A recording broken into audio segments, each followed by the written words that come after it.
Hello, my name is Jack Jew. Jr. I'm the great grandson of um, Jujo, and I wanted to give you a talk today about our family homestead, the Jujo Ranch. If you were around in the late 1940s, you would have seen the ranch in this configuration: a central two-story ranch house with swimming pool, large front lawn, and adjacent redwood barn structures surrounded by cultivated asparagus fields. If you're around in the 1950s, you may have been living in one of the subdivisions surrounding a two-story, rather impressive home and wondered about the rather prosperous-looking Chinese um, residents coming and going from the house. Later in the late 1960s, early 1970s, you may have come upon the forlorn appearance of the redwood fence on the Archwood side of the ranch, along with the untended and overgrown farm property, the abandoned redwood structures, as well as an abandoned two-story house. One young man who lived in the area in the late 1960s wrote to me as an adult and said that during his childhood he was able to roam the abandoned property freely without hindrance and was able to enter the two-story house, go up to the office, and saw multiple strewn about envelopes with postage stamps from around the world and also from around the United States, which he cut out for his postage stamp collection.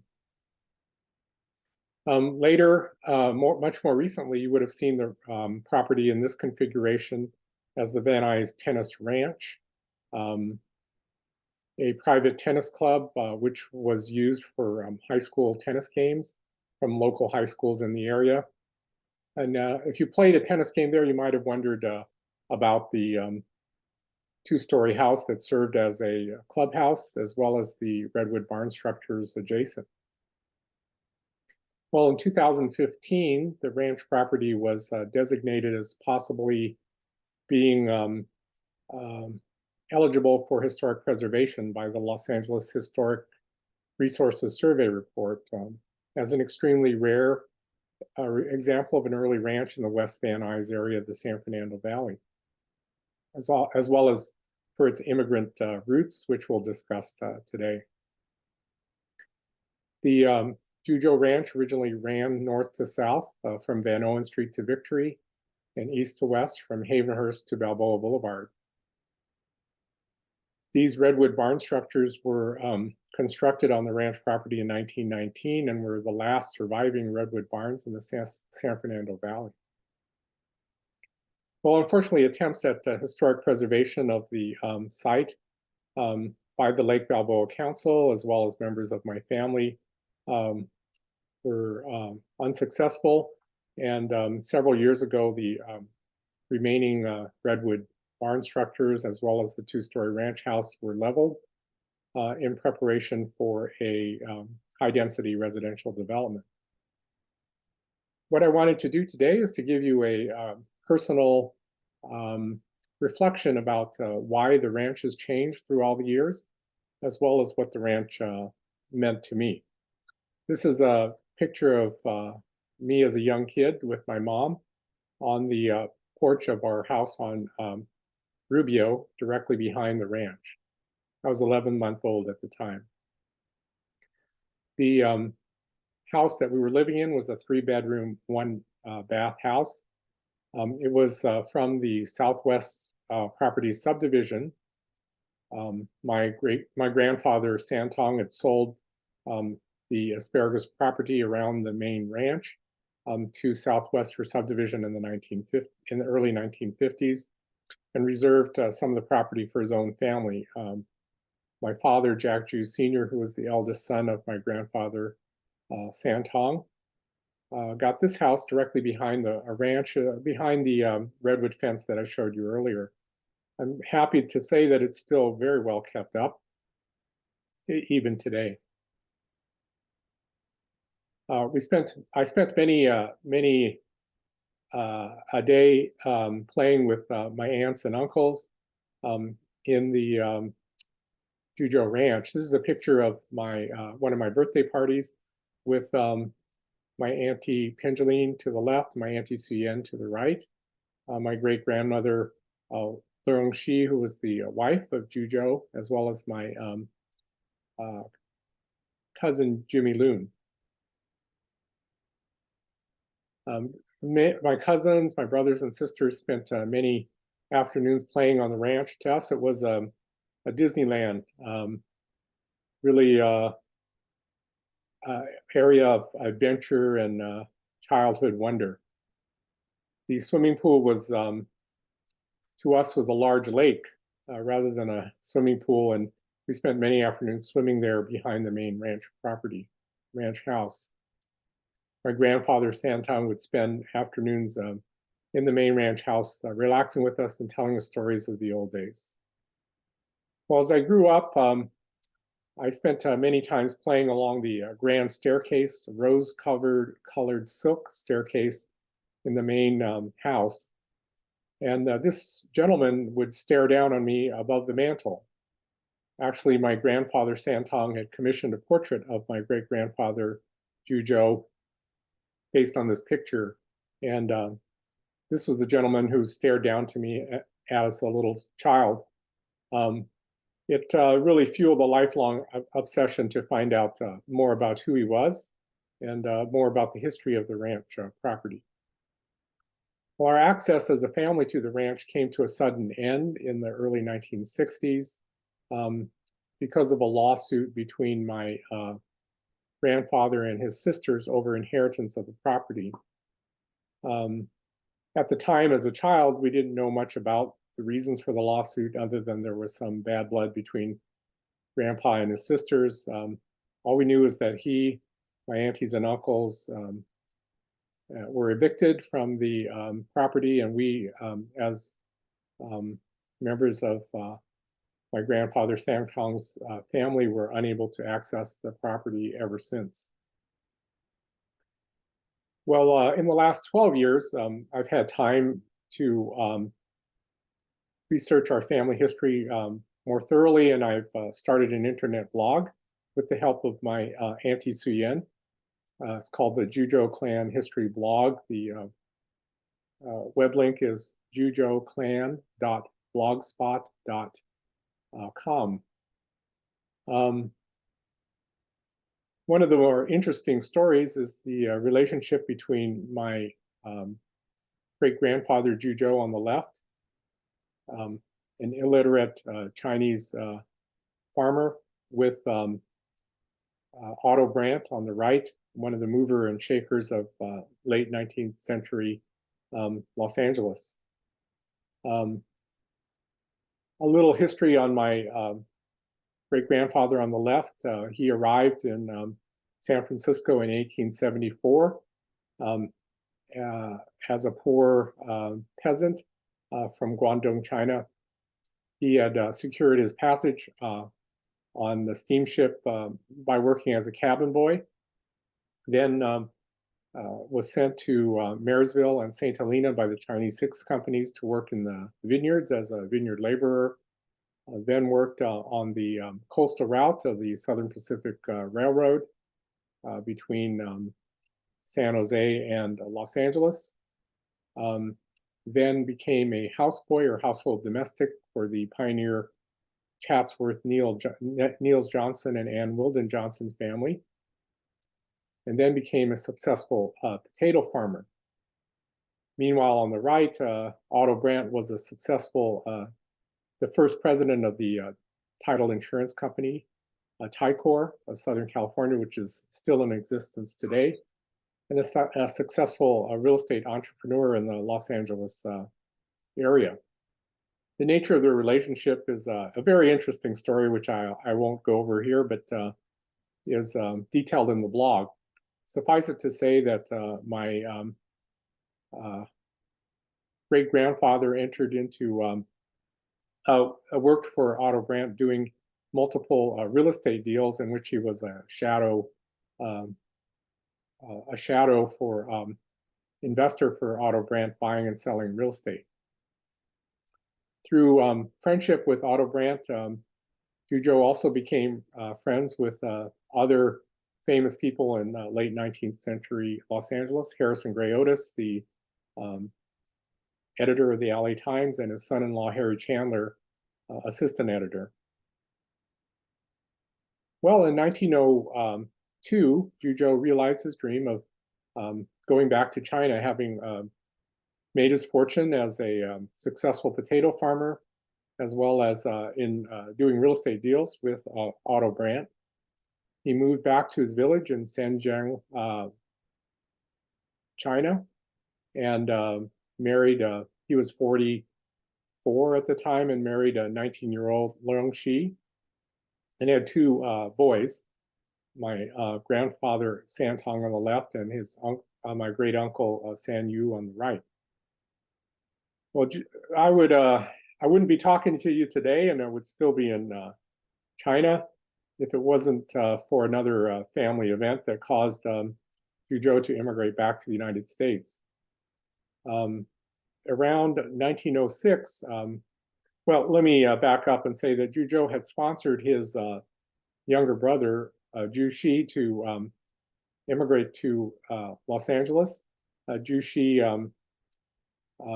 was supposed to take over the potato farming business when his brother Zhuzhou left, and send monthly pension paychecks to his brother from proceeds of the potato farming business.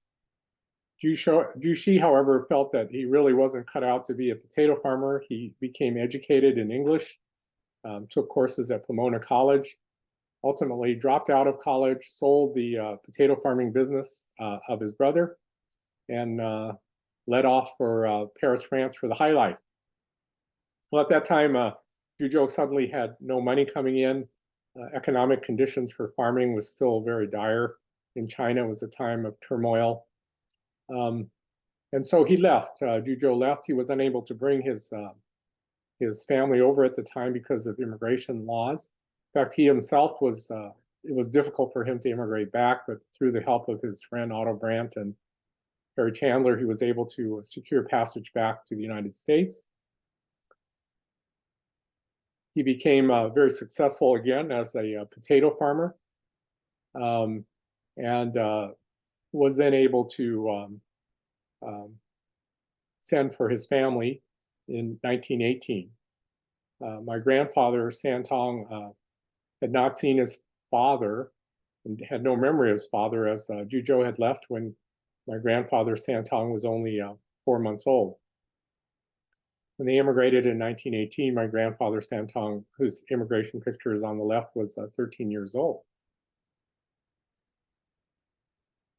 Well, as we all know, the water came through the Owens Aqueduct into the San Fernando Valley.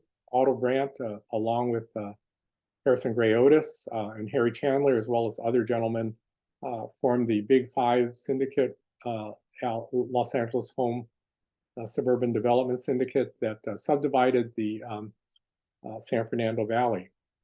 One of their major subdivisions was the Van Nuys Lankershim division subdivision, a 47,000 acre subdivision.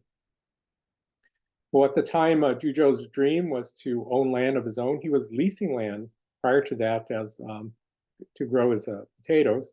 He wanted to switch to a more lucrative crop, asparagus farming.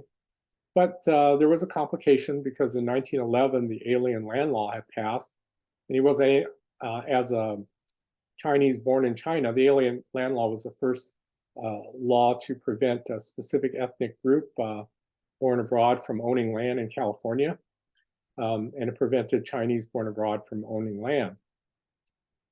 Well, Zhuzhou worked with his friend Otto Brandt and went around this law. Otto Brandt purchased 300 acres for Zhuzhou and held the land in trust for Zhuzhou's American-born daughters, who would become American citizens and be able to assume title of the property once they came of age. Zhuzhou himself nor his sons could own the property as they had been born in China. So that's when Jujo bought through Otto Brandt the 300 acres of the Van Nuys homestead within the Van Nuys Lancashire subdivision. He constructed the first redwood barn structures in 1919, and this is sort of the footprint of the original redwood barn structures on the ranch, surrounded by cultivated asparagus fields. Well, Jujo became quite prosperous. Here's a picture of his family in circa 1924 with his two American-born daughters. My grandfather Santong on the right and my great uncle San Yu on the left. The Los Angeles Times, in an article in the 1930s, dubbed Jujo the asparagus king of Southern California. His asparagus at the time was shipped by refrigerated rail cars all the way through to the East Coast, throughout the country and throughout the year. One of the most wonderful findings, discoveries that I made was after my father, Jack Sr., passed away. I was able to discover a photo album of his that he had taken with his Brownie camera in the early 1940s when he was 13 on the ranch. Gives us a kind of an idea of the ranch life at the time. This is my father, Jack Sr., on his favorite horse Thunder in front of the barn. And young boys at the time grew up quickly on the ranch. This is my father again at the age of 13 operating the Cleotrac tractor on the ranch and filling it up at the gas tank station, which was located on the ranch. This is my dad with his best friend Don Zimmerly on the ranch. Well, in 1941, my great-grandfather Jujo passed away, and my grandfather Santong took over operations of the ranch, the Jujo Ranch operations. He actually renamed the ranch Jujo Ranch. It was previously called the Van Nuys Ranch. And this is my grandfather Santong at the wholesale produce market on San Pedro Street downtown. My grandfather Santong participated in the Bracero program during the war years, World War II, and this allowed Mexican nationals to be given temporary status of being able to enter the United States to work in agriculture. My grandfather Santong employed braceros to work in the packing house as well as cultivating asparagus in the fields. One of the most famous residents of the Jujo Ranch during this time was Ritchie Valens, a famous singer. After his musician father, Joseph Valenzuela, died, Ritchie joined his mother, Connie, his stepfather, Ramon, and half-sisters who were living on the ranch. Ramon was a bracero working in the warehouses, and Connie sorted and graded asparagus in the packing house. My aunties remember Ritchie Valens singing up a storm and drumming on the asparagus crates on the ranch. Well, in the early 1950s, our family also ran a very successful produce store on the corner of Van O and Havenhurst, which not only sold produce from the Jujo Ranch, but also from multiple other farming operations in the San Fernando Valley. It was very successful and popular with the people who were living in the recently subdivided areas in the San Fernando Valley. However, the local supermarkets were none too happy about this farm produce stand and went to the city council and had an ordinance outlawing such independent farm produce stands from operating in the valley. So we had to close the farm produce stand. Well, this brings us back to the story of the lawsuit. And again, I won't go into it in great detail. It's explored in the blog, but let me just say that the origins of this revolved around cross-cultural and interpersonal conflicts between my grandfather Santong and his much younger sisters, Corrine and Dorothy. And also because of the alien land law, which vested all ownership title to the Juzhou properties, both here and in Porterville, to the two sisters and not to my grandfather. In any event, the lawsuit was won by my great aunts, and my grandfather was evicted along with my aunties and from the property, as well as my step-grandmother from the property. And our side of the family no longer had any access to the land. The land was actually in control by the descendants of one of the great aunts, Dorothy.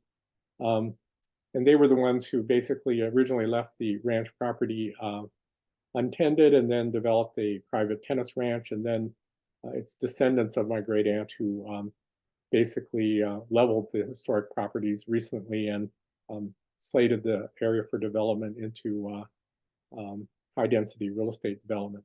One of the aunties, Corrine, did finally renounce any title to the property and reconciled with my grandfather before his death. And she also attended my graduation at UC Berkeley. However, the other side of the family, Dorothy's side of the family, and our side of the family, the descendants of Santong, have not really communicated over all these years. I kind of like to think that although that side of the family does have the control over the physical property of the Juzhou Ranch, our side of the family, the descendants of Santong, have been caretakers of the memories of the Juzhou Ranch. This is one of the first installations at the Chinese American Museum downtown in Alvera Street. And was curated by my Auntie Pengeline and includes many farm implements and pictures from the ranch. This is more of that original installation. Well, my grandson, Jackson, was tickled pink when his kindergarten class went down to the Chinese American Museum and he saw luggage there with his name on it, the Jew name. This is luggage which was from the original exhibition at the Chinese American Museum on our ranch and remains as part of the permanent exhibit. Well, I have a little retirement career now as speaking about our family history, and one of my most enjoyable opportunities was talking to Jackson's class. Here he is grown up from a kindergartner to fourth grade, and his teacher was quite progressive and wanted besides learning about mission, American Indians, and California mission history, she wanted some history about Chinese in California, and so invited me to give a talk about our family history to the fourth grade class. This is a picture of my Auntie Joan and my cousins Bob and Jenny in front of the carved front door in the main ranch house. The character which my grandfather Santong commissioned says Fuk, which means happiness or good luck, good fortune in Chinese. And we do have the good fortune to have all the memories of our ranch and our clan history preserved on the internet. Many of the members of my family have contributed to that internet memorial to our family history, and it includes photographs, motion pictures, art pieces, poems, historical documents, all kinds of remembrances of our family's history here in America and also in China. Well, my Auntie Joan was an accomplished artist, and she painted this picture, which in Chinese calligraphy says, when you drink water, remember the source. And I think that's what we're doing today in talking about the Juzhou Ranch, is to remember where our history came from. This talk is being given at the Valley Relics Museum, and I think the other talks that were given tonight also are part of that effort to remember the history of those of us who live here in Lake Balboa, Van Nuys, or who used to live here. Well, that's all my comments for tonight, and I look forward to hearing the other talks. Thank you.